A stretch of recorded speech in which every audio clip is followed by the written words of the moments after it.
So we're talking about, some struggling players. Let's talk about a struggling team in the Baltimore Ravens. Now, struggling by their standards is pretty good by most NFL team standards, but let's talk about all of their assets for fantasy because it's been a tough one. And you probably grabbed a lot of these guys in draft season saying, hey, the upside's going to be there. We've seen what this offense can do. We know Lamar Jackson is electric, but kind of underperforming right now. Lamar Jackson, is he still a guy that you're going to start every single week? I know, obviously, yes, we're tampering expectations at this point. We got to change our perception of what Lamar is. We've seen really his efficiency everywhere regress heavily, and I know a lot of people expected some touchdown regression. He threw 36 touchdowns, led the league last season.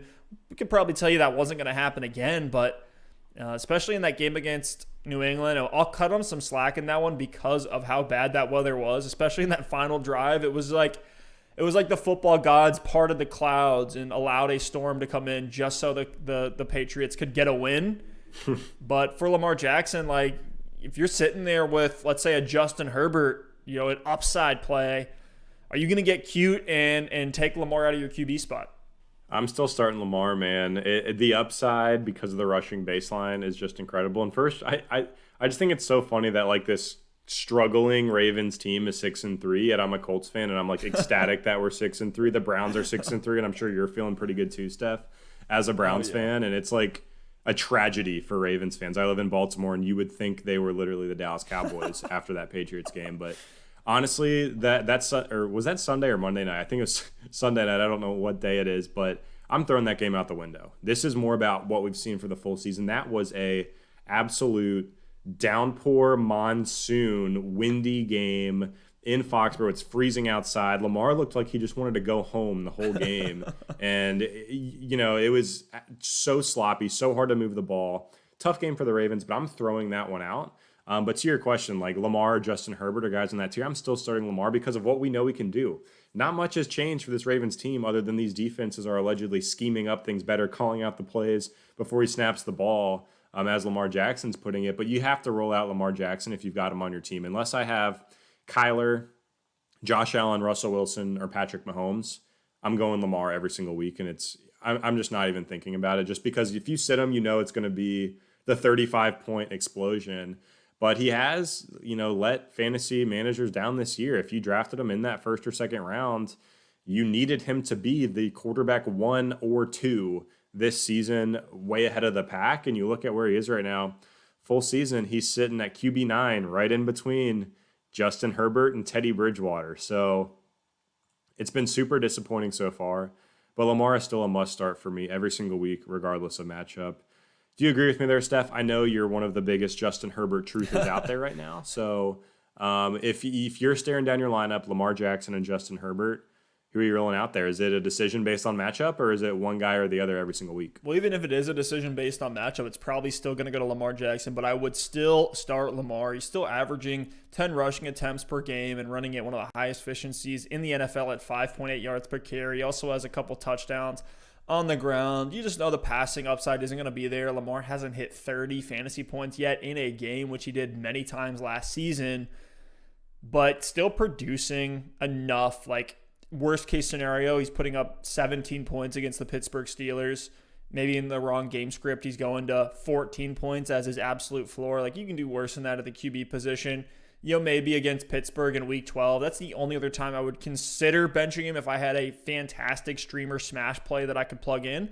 But over the next couple of weeks here, he has the Tennessee Titans, which to me is a great matchup, and then Pittsburgh, and then Dallas, Cleveland, Jacksonville, the Giants, and Cincinnati again. So really easy matchups for the Ravens rest of the way here. It's one of the reasons why I've been very high on J.K. Dobbins, just a stash play, potential league winner type guy. Unfortunately, Ingram has come back and kind of ruined all that hype and all the steam that was generated with him being out and J.K. Dobbins getting 50% of the snaps in that backfield. But let's talk about those running backs. Can you start any of these guys right now? Because I'm leaning no. Nope, no chance. I mean, if I have to, I'm still taking Dobbins, but in any game where we've seen all three guys play, it's been pretty much touchdown or bust. And that touchdown means 10 fantasy points. So I'm avoiding them all. I mean, they obviously love Gus Edwards. And he, to me, Dobbins has had a couple good splash games in there. Edwards looks like the best runner right now. Like he looks very, very good in this offense. Ingram looks, I hate to say it because I like Mark Ingram as a player, but he looks pretty washed right now, at least compared to Edwards and compared to Dobbins. Dobbins has shown flashes, but that drop at the end of the game Sunday when they're trying to put together that last minute drive kind of like represents his whole season to me. Like he's shown flashes, but he's also disappointed and just has had some mental errors along the way. So if all three are healthy, I'm staying away from the Ravens running backs. There's no way. I don't care how good. I don't care if Dobbins comes out and breaks every single run for a 50-yard touchdown next week, all two of his touches. They're still not going to give him the job. It's going to be a three-way split if all are healthy. So you cannot, to me, you can't start any of these Baltimore Ravens running backs unless one of them or two of them go down. So moving away from the runners, what about the pass catchers? Let's talk about Hollywood Brown first. I've seen some folks say that he is a guy that you could drop. And I think I would agree, as much as it hurts to say, because I was all on the Hollywood Brown hype train, was breaking down his film from last season, thought the upside was there, thought the target volume could potentially go up and the efficiency was going to stay high, but really haven't seen any of those things. Again, the New England game, we could throw that out. Caught 2 of 7 targets for 14 yards. Again, the rain, the weather affected all of that, but even season long right now in PPR leagues, he's sitting as the wide receiver 46.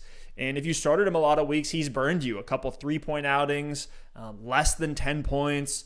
And most of the weeks that he's played, I'm honestly looking for other guys that are probably on the waiver wire, like a KJ Hamler that I can plug in, like a guy in an offense that's going to throw a little bit more. Think of another one here. Marvin Jones be another streamer guy that I would rather plug in over Marquise Brown because the volume is more guaranteed. I don't really care about the efficiency at this point because you can't be efficient. Like, no matter how efficient you are, unless you're just otherworldly, you're not going to be able to get it done. So you take out the insane efficiency he had last season where Hollywood Brown had, double-digit touchdown upside. The target volume is actually been more in that 5 or 6 range. It just hasn't led to a lot for fantasy. So I'm actually would be open to, if you're in a 10-team league, you can drop Hollywood Brown. Mm-hmm. Yeah, for me, it's tough. Maybe this is me attaching to that name value and the expectation before the season, the draft capital. But if I could, I would try not to drop him just yet. If I do have I'm not dropping him just to drop him. I'm only dropping him if there's something on the waiver wire that has potential to help my team. If there's a player that I can plug in or that has upside, I'm willing to do that. But I'm not just going to drop him for KJ Hamler or for somebody like that. I'd much rather wait and see with Hollywood Brown, because if this Ravens team does suddenly flip the script and kind of change their identity a little bit, we could start to see a hot streak or a breakout. So, the chances of that seem low at this point, but I'm willing to wait it out. There's no way I'm starting him.